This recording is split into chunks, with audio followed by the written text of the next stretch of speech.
Welcome to the EmpowerHer Wellness Podcast. I'm Morgan, and I'm thrilled to be your host and wellness coach as we navigate the path to a healthier, more confident you. As the owner of Get Fit With Me, I bring years of experience in personal training, nutrition, and coaching to each episode. Join me as we explore practical tips and strategies for fitness, nutrition, mindset, and more, all tailored for busy women just like you. Let's empower your wellness journey and achieve lasting transformation together. Hello, everyone. Welcome to the EmpowerHer Wellness Podcast. I'm your host and coach, Morgan Ekovich. And today we have a very exciting guest. We have Dr. Andrea Herrst with us today. And I'm really excited. I met her at a networking event probably about a month ago now. And we just got talking about our businesses and women's health. And what she specializes in is so unique and is such a need for us women. So I asked her to be on today. So thank you, Andrea, for being here. So glad to be here. And I think it was providential that we met at that event and we just connected over so many things. So I'm excited to dive deeper into some of these topics. Awesome. So before we go in and we go back and forth in conversation, let me give you a little background on Dr. Herrst. She has a special passion for working with women and their families to help them achieve optimal health while providing primary care chiropractic services to all patients.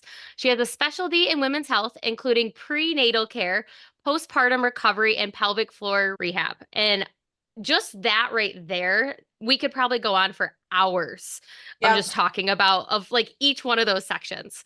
Totally. So she graduated with her Doctor of Chiropractic degree from Western States Chiropractic College in 2007, has a BA in English and Biology from the University of Michigan. She has practiced in Portland, Oregon, which is awesome. From 2008 to 2019, has been practicing in Grand Ledge since 2020. So with that, I'm going to kind of have you give us a little bit more of what may not have been in that bio that we should know about you, and why'd you choose the area that you're in? Sure. Well, a couple of things. How I got to where I am now, I think everybody wants to know the backstory, right? And so I've been a chiropractic patient since I was a kid. My parents started taking me probably in the 80s, I guess, because I'm old. And so I've had a long journey of that. And my mom's chiropractor was really the only person that was listening to her about her health concerns and offering any sort of solution that wasn't drugs or surgery, which weren't helping her anyway. And so that really made a big impression on me. And when I was finishing my degree at the University of Michigan, I worked at the Alternative Medicine Research Center there, and I came across a whole bunch of different types of providers, not chiropractors, but naturopaths and herbalists and all kinds of folks. They were working mostly on cardiovascular health research because that center was led by two cardiologists from the University of Michigan Health Hospital. And that just really, I knew I wanted to do medicine. I had volunteered at multiple hospitals along the way when I was in high school and college, and really decided that while that's a place that you can go for immediate, like life or death kind of care, it wasn't the place that I felt like I wanted to serve. And so working there, it really pushed me to explore, like, maybe I want to be a naturopath. Maybe I want to be a chiropractic physician. Maybe I want to go into Chinese medicine because they were doing a lot with Chinese medicine techniques there. So my husband has family that lives on the West Coast, and he had wanted to move there for a long time. So I went and interviewed at a bunch of different schools, and it's now the University of Western States, but it was Western States Chiropractic College when I applied and was accepted. And that just really fit. And I remember writing in my entrance essay that went along with my application that I wanted to serve women, that I thought women were underserved, that they were not getting the care that they needed, like my mom, and that I wanted to be a part of changing that. And so before day one, that was kind of where I was headed. And, we lived in Oregon, like you said, for many years. It was hard to be away. We were the only ones there. I had my two children there. But I loved living on the West Coast. It's a different style of practice. I was a primary care physician there, did men and women's health exams, was able to do minor surgery, which was never part of my practice, but I was licensed to do that. And I could do pelvic floor rehab. I did that for many years and developed a couple of advanced certifications that I took into that work. And then we decided we were far away and wanted our kids to know, all of our family, not just through a screen. So we moved back here in 2019. I saw my first patient in my Grand Ledge office on January 1st, 2020. Haha. Like, Right. but we made it through COVID and I'm here and my 5-year anniversary is coming up, which seems crazy. So I love being a part of this community. I'm 15 minutes away from my parents in Charlotte, which is my hometown. And so, it's interesting coming back to a place where you were a kid before and being a grown up now and just seeing how things are different and then meeting people where they are and helping them live their best lives. Absolutely. I love that. So let's kind of tap into some of those certifications that you have, some of that other care, because I think that will then lead us into talking about women's health and how those certifications have helped you in that area. And congratulations for making it through COVID. I know we've got some business owners that listen and not like it was a hard time. And the fact that you saw Oh, your first patient that January, congratulations. You've thank probably you. heard it, but if you haven't, like, congratulations. That's amazing. I so appreciate that. I am really blessed. I share office space with a optometrist and she is amazing. And I think that small business owners who are women who are providing like service-based care, like we need each other in so many different ways. And so I'm really, really blessed to share office space with Eyes Optometry Boutique. Dr. Octane Rotiers is an amazing doctor and person and friend. Like she's become a really close friend of mine. We made it through COVID together. And because she had just Yay. started her practice in August of 2019. So they just celebrated their 5-year anniversary too. In terms of advanced certification, so I think a lot of people think like, oh, chiropractor, like they're just going to crack my back and like, I have to go a million times. And is this ever going to end? Am I ever going to get better? And I always introduce myself. I'm a chiropractic physician because I am doctor first. I always am determining like, is the reason that you think you're here, like your back pain or your pelvic pain or your inability to not tee pee, like when you're or jump up and down and like, oh, it's wet. Is that the reason that you really need to be here? And do you need other workup or care? Yes, I still do chiropractic manipulation. I do a lot of low force techniques because I see a lot of hypermobile people. Hypermobile syndromes are something else that I have a specialty in. So Ehlers-Danlos syndrome and generalized hypermobility disorder, because there's not a lot of providers that know what to do with someone who is kind of a Gumby. And traditional chiropractic care is not the best thing for those people at all. They Interesting. need a lot more strengthening. They need like very gentle manipulation, if any, and more cranial sacral work, more mobilization, and certainly the strengthening piece. So, that's where they come to you so that they can like build that core stabilization and then coordinate everything else. So I have some other certifications. It was called the Arvigo techniques of my abdominal massage. They've kind of changed my abdominal massage or belly work. So that's especially important for the uterus. That's especially important for the bowel. And that can help with a whole bunch of stuff. And I also have done training with Tammy Kent, who is a women's health physical therapist for holistic pelvic care. And so that encompasses, again, still helping with pelvic concerns specifically. And that brings in a little bit more of mental emotional piece, which, the issues are in the tissues and especially in the pelvis. And if that's not being addressed, and I always want to make sure that my patients have good support, whether it's family and friends or they see a therapist or, whoever else needs to be on board, because when we're working on the pelvis and if there's pain or problems, there's going to be stuff that comes up. And I can't just do hands-on stuff and ignore oh, that made me feel really vulnerable, or that brought up a trauma from the past. And I don't need to revisit that, but I need to make sure that person has the support that they need as we're going through it. So I love that you said like when you jump up and down and you're like, oh, I just went pee a little bit. Like, where would Yeah. somebody start? Because I can guarantee that a ton of our listeners have dealt with this at some point in their life, even if it was just very minor. Where would you recommend people start with that? Is it going and seeing a physician? Is it starting with pelvic floor therapy? Is it doing exercises at home? Like, where do you tend to guide people when it's something I noticed, not super regular yet, but I want to get ahead of it before it Yeah. becomes a regular instance? Yeah. You don't want to be some of my patients who are 67 years old and like they're using all of the continence supplies, right? And they are running from their car to the bathroom and barely making it. And they don't want to go out with their friends. And it's really starting to affect their social life, right? Like in just their daily life. I don't want to be that person. I don't want my patients to be them. That can happen for someone who's never had a baby. That can be for someone who has had multiple babies. That can be traumatic birth or, amazing, like nothing's wrong. So starting off, I think just number one, recognizing this could progress and not just like, oh, whatever. I can't raise my voice to yell at my kid across the house. Like, oh, or I know I should avoid the trampoline. Ha ha ha. It used to be Defy. Now it's some other name. Like they changed their name again. The one of those trampoline park places. So identifying, number one, just accepting and identifying like this is an issue, like you said. And then I would not honestly go to like a gynecologist or anything because I don't think they're going to really say anything. They're just going to say, this is normal. Like, welcome to womanhood.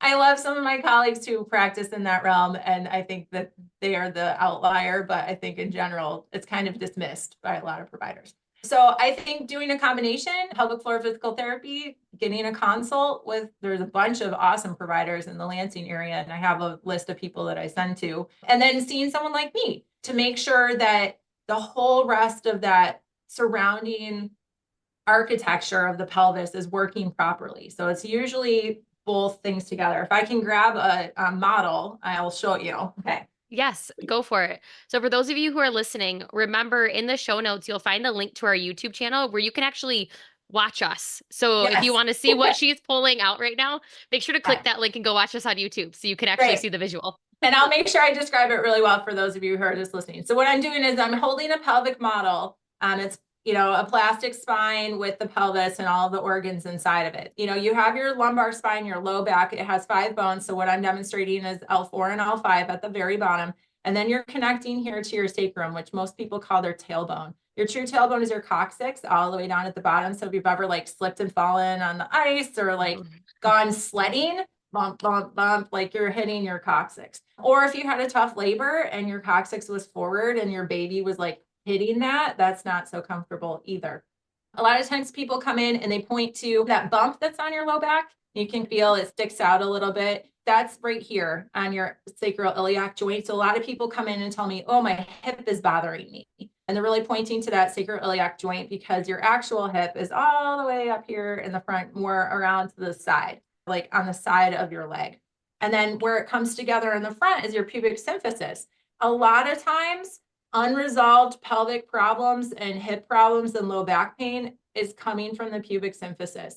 And nobody wants to address that because it's coming together right at the top of a sensitive private area. And that's not somewhere that you necessarily just want anybody helping, but it needs help for a lot of people. So that can be a problem. And then in the pelvis itself, we have the bladder that's closest to the pubic symphysis at the front of that ring. Think of this as like a lifesaver, right? Like you can't crack a lifesaver candy in just one place. So our pelvis is like that. We have our sacroiliac joints on either side of the back side of the pelvis, and then we have our pubic symphysis in the front. And then organ-wise, we have our bladder in the front, and then we have our uterus, ovaries, if they're still in place, which a lot of people don't. They've had a hysterectomy, maybe a partial, and so they still have one or both ovaries, or a complete where they've taken everything out. And then in the back, we have the rectum. And so having someone assess to make sure that all of these are where they belong is really, really helpful. And then we also, when we take these organs out, and I don't know, have you seen that t-shirts of the uterus where it's like, hi, I'm so happy, yay. That looks great on a t-shirt, right? Yes, it does look really happy on a t-shirt. It does. It looks really happy on a t-shirt. However, the way that it is when you're out and walking around, let me get this, is more stacked like this. The uterus is really like kind of leaning over and forward on top of the bladder. And so if the uterus is not in its best midline position, that can be putting pressure on the bladder, and that bladder can then be caught on the pubic brim. And I have to go to the bathroom right now. Everything's going to come out. I'm going to pee my pants. Oh God. And so a lot of times it's organ positioning can be a big problem that's tied to incontinence problems. Interesting. And Yes. so how would you manipulate somebody's, and maybe this is not the proper way to ask, manipulate somebody's organs that you notice are not in the right spot? I Yeah. work with a chiropractor. She is phenomenal. She's definitely adjusted my pubic bone. She's been like, yep, you're like, we've done work down there because we've noticed.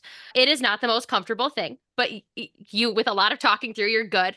But how would you adjust somebody's organs in that sense? Or is it a one time come see you, or is it like multiple visits to kind of get them to stay in its place as well? Kind of like you said with the people who are a little bit hypermobile, we need to build muscles around it.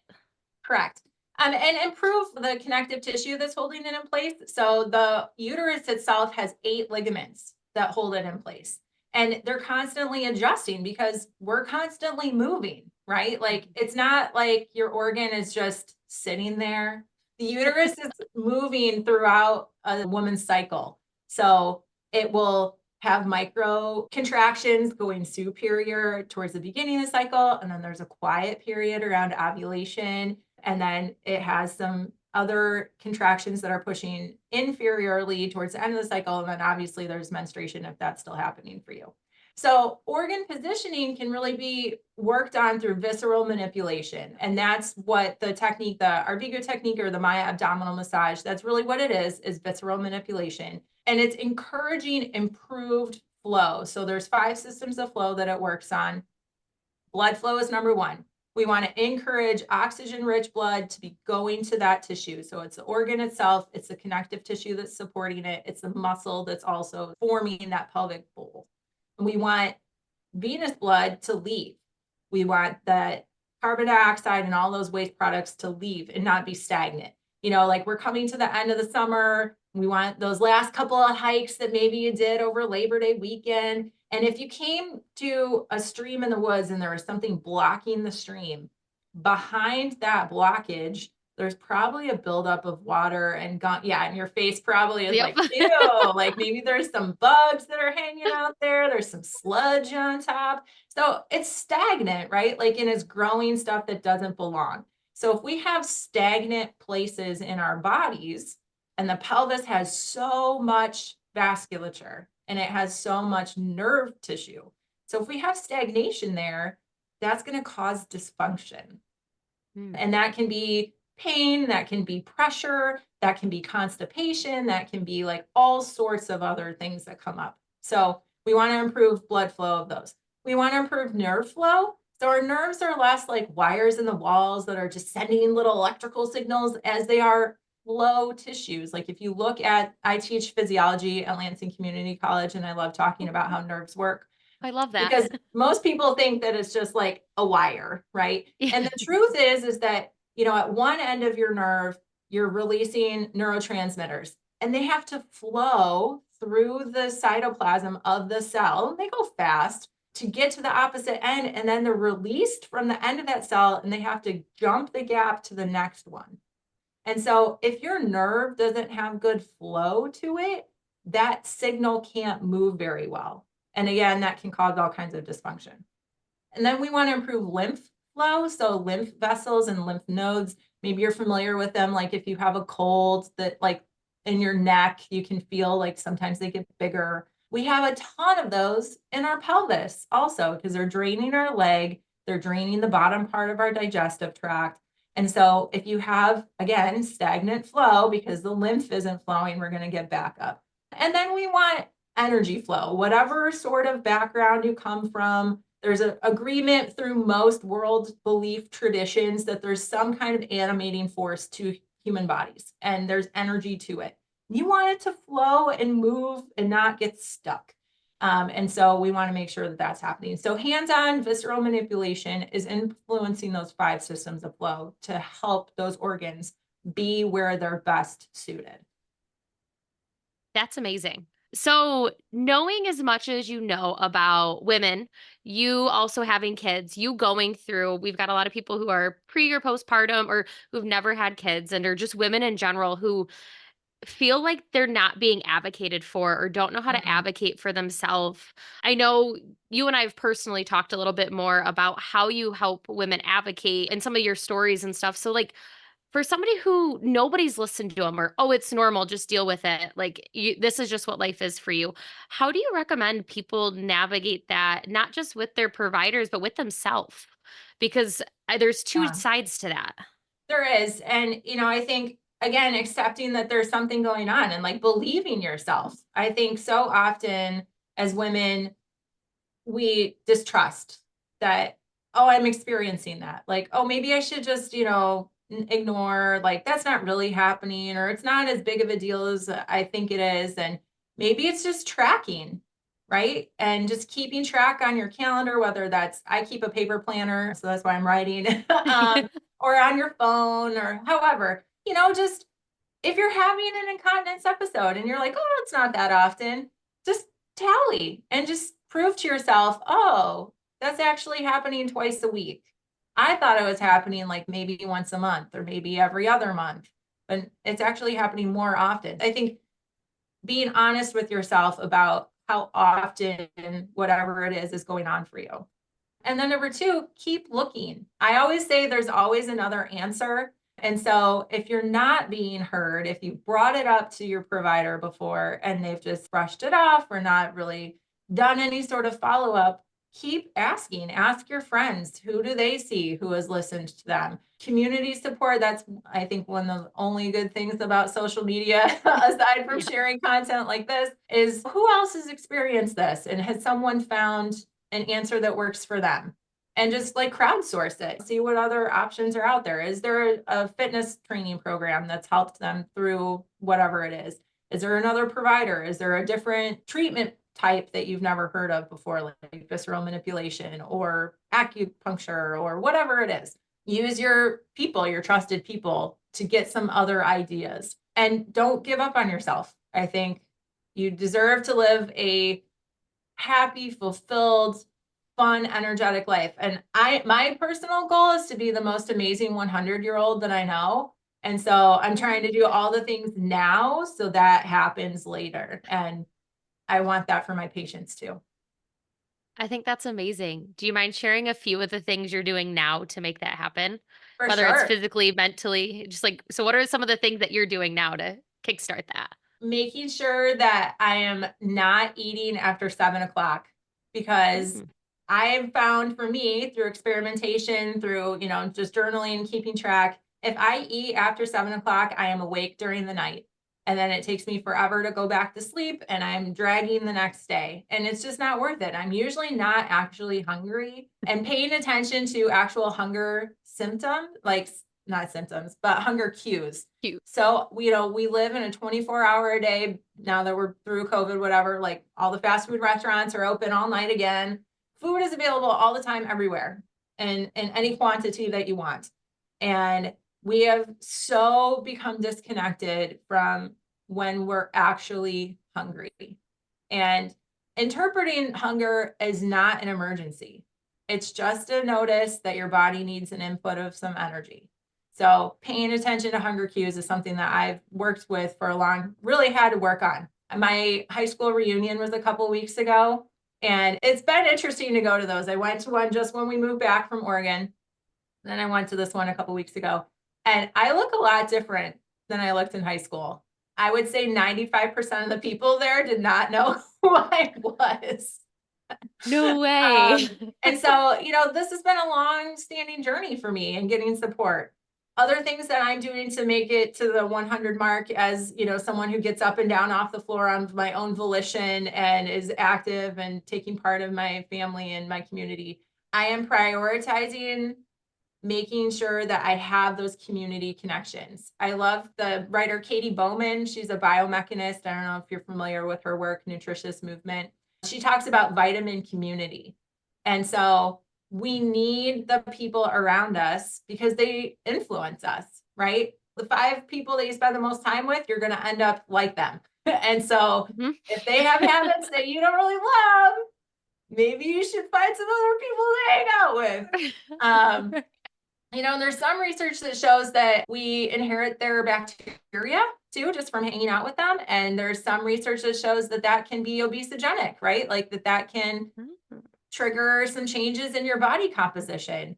And so again, looking at who's around us, and then just making those meaningful connections. I just talked to a patient this morning about going to a group fitness class, and that's so much more motivational for them, and they really thrive off of that group dynamic. And there's other good research that shows it's also really neuroprotective, that there's something from doing group exercise and fitness or dance that keeps your brain functioning, right? You have to figure out, where are you in relation to the people around you, and how are you interacting with them while you're moving your own body. So that's something else that I'm prioritizing too.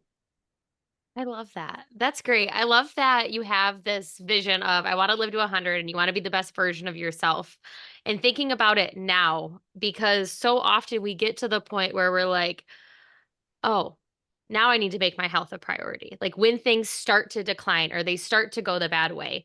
And the more proactive we can be in all areas, whether that is working on your pelvic floor or seeing a chiropractor or nutrition, exercise, maybe it's your mental state, whatever it is, like being proactive about all of it and not saying I don't have time for it. Cause that's, I think, one of the things that you probably see from your patients. I want to talk about time for a second, then I want to get some advice from you, and then we'll kind of wrap up. But do you have clients that come to you say, I don't have time to come see you? Or how do you help them overcome that mindset shift? Because it is a mindset shift. Sometimes we physically don't have the time, and sometimes we do, but we've convinced ourselves we don't. Yep. I'm in a super busy season of my life right now. I thought I was really busy when I had little kids that were in daycare and I was running them around and I was practicing and doing stuff. And like, it is nothing on now. I have a 7th grader and I have a 4th grader, and I'm seeing patients and I'm teaching. And right now is incredibly busy. And I know there's a lot of other women that are in my same boat. And so, like you said, I think it is making the time. You have the time. It's there. We all have the same amount of time. You just might be choosing to look at Instagram for an hour. You might be choosing to sit on the couch with your kids for 40 minutes and like watching a YouTube video or whatever it is. Like, you're making choices with your time. You can either make the choice now to do smaller investments in your health and wellness so that later on you don't have to make the bigger investment of your time and your money, because it's going to cost more later. Like, everything is just going to get more expensive. Can we agree about that? I think Yes. we have experienced that for sure. So you can make the small time and dollar value investment now that's going to pay you off later over time, or you can put it off. I mean, it's always a choice. Like, you always have choice. When I do a PAR conference with patients, which is procedures, alternatives, risks, and questions, whenever I meet a new patient and we get going, like, we always go over that. Alternatives, I always say do nothing, because sometimes laying in shavasana on the floor and corpse pose is like the best choice. And you just need to lay there. And sometimes now is not the right time because you are too busy, or you're a caregiver for an aging parent and you just don't have the mental or physical wherewithal to make that investment. But at least do the mental part, right? Like, at least make a plan for the future and know when you're going to make that investment. I like the adage, like, when was the best time to plant an apple tree? Well, it's 10 years ago, because it would be making a lot of apples for you, right? And the next best time is now. And so getting on it, because if you start now, at least you're making that progress toward the future. I love that. And I love that you brought up the word investment. I used to use the like saving for your retirement investment type of Yeah. analogy. And I haven't used that in a while. So by you saying investment, I was like, oh, yeah. So thanks for Yeah. that little reminder. Yeah, yeah. I mean, and it is, because you have one body, and if you're not investing in it, like, nobody else is going to. They have their own. So they don't have Like, time to invest in no. yours, rarely. So, what is one piece of advice or one or two pieces of advice that you would give to any woman listening, that if they could walk away today and do something to better themselves in any of area of their life, what would it be? Number one, please drink water. More water all the time. Maybe add some salt to it, or, one of the little hydration things. I like liquid IV. I only use Yeah. like a tiny, tiny part of the packet, Mhm. because the whole packet is way too much. So Way too much. Way too much. I've tried Elements. I didn't love those ones, but I know I have a bunch of patients who like those. So whatever it is, I don't care. It could just be a little sprinkle of salt and a little bit of lemon juice or some herbs. I did a whole herbal water last summer. I had that set up in my kitchen all summer with like mint and cucumber, and I changed it every day. And this summer we were just too busy, so I didn't have enough time. I didn't make the time. I had the time, I just didn't make the time. So please, please, please drink water. Dehydration is the number one cause of muscle soreness, headaches, pain of all kinds. Like, it is signs that your tissue is shriveling up and drying out and feels terrible. Please drink water.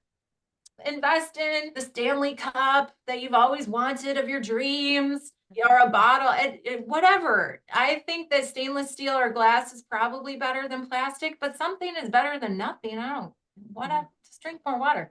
And then number two, you have to sleep. You have to sleep. And I think as busy women, we put ourselves last. And so that means that you're awake at 11 o'clock at night and doing whatever it is that you actually enjoy. So for me, I'm reading like fun things that have nothing to do with like teaching or work, or I'm starting, maybe you'll join me. I'm starting a What Are You Reading book club. We're not going to like assign a book and have homework and you have to come. You can only come if you read it. Like, I only want you to come and talk about books. Just come and hang out and eat snacks and talk about books. So I'll share details of that one. It's going to get going. But if you're going to sleep late and then you're having to wake up with a toddler during the night, or you're waking up during the night to go to the bathroom, or you're like, I have eaten something later and I woke up and my sleep is terrible. You are just not resting and repairing your tissues well.